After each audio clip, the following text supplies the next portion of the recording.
कि आप सभी को आशा करती हूँ परमेश्वर की अनुग्रह आशीष आपके जीवन में बनी है।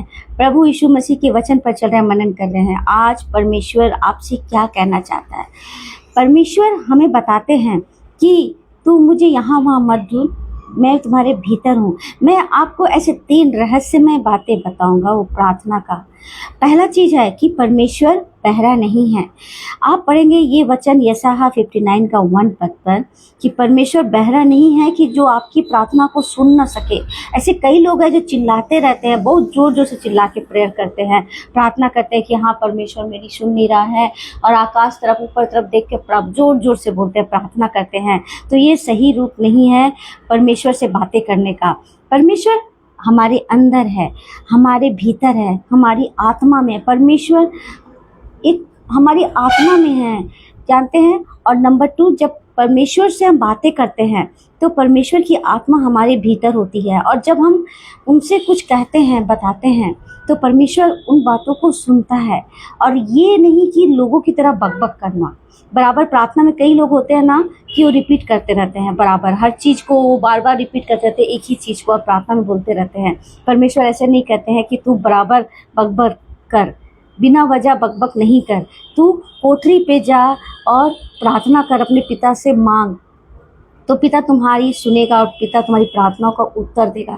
तो परमेश्वर कहते हैं कि तू ऐसा नहीं कि अगर तू मांग रहा है, प्रार्थना कर रहा है, तो भीड़ में जा और सबके सामने चिल्ला चिल्ला कर मुझे बुला, मुझे पुकार, तभी मैं सुनूंगा। नहीं, परमेश्वर आत्मा है। आत्मा में परमेश्वर वास करते हैं। और जब हम परमेश्वर को सच्चे हृदय से और दरवाज़ा बंद करके एक रूम में, कोठरी में, परमेश्वर कहते हैं वचन में कि तू कोठरी पे जा, पिता से बातें कर, मांग, तुझे मिलेगा। तो हमें जब भी प्रार्थना करनी है ना, तो दूसरों की तरह नहीं कि चिल्ला चिल्ला कर या लोगों को दिखा कर करना है।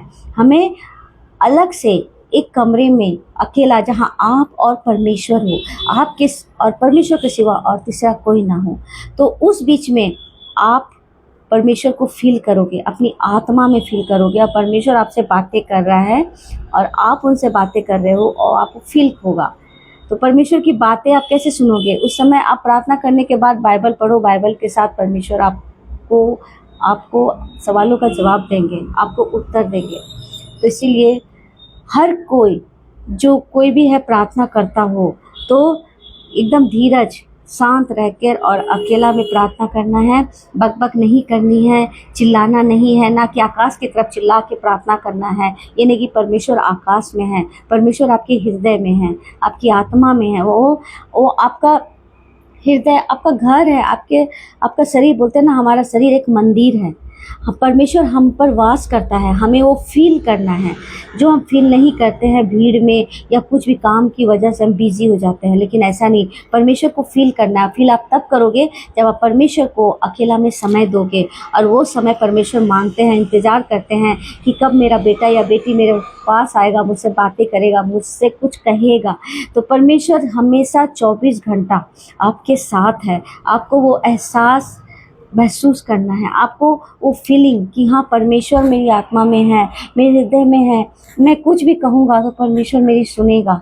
ये नहीं कि बाहर आप चिल्ला के करो या कुछ भी। या आप जब फास्टिंग करते हो तो फास्टिंग में लोगों को बताना नहीं कि आप फास्टिंग किए हो, केवल आपका परमेश्वर जानना चाहिए कि आपने फास्टिंग की है, और तीसरा कोई व्यक्ति नहीं। तो आप इस तरह की चीज़ें सोच के रखोगे ना, तो आपको हर चीज़ से कोई भी चीज़ आपको मायूस नहीं करेगी। आप जानोगे कि पिता परमेश्वर आपके साथ है, इतने बड़े पिता परमेश्वर, प्रेमी परमेश्वर आपके साथ है, तो आपको चिंता नहीं करनी है। आपने प्रार्थना की है, लेकिन हाँ, आपका प्रार्थना करने से पहले पिता जानता है कि आपको क्या चाहिए। बस कल पिता इंतज़ार करता है कि मेरी बेटी मुझसे कब मांगती है। बस जिस तरह से एक बच्चा अपने माता पिता से मांगते रहता है, उसी तरह हमें भी मांगना है पिता परमेश्वर से, और वो प्रभु हमें जरूर देंगे। आशा करती हूँ कि आपको ये रहस्यमय जो प्रेयर है ना, प्रार्थना करने का तरीका मैंने आपको जो बताई है, फॉलो कीजिएगा। आप सभी को प्रेज़ द लॉर्ड।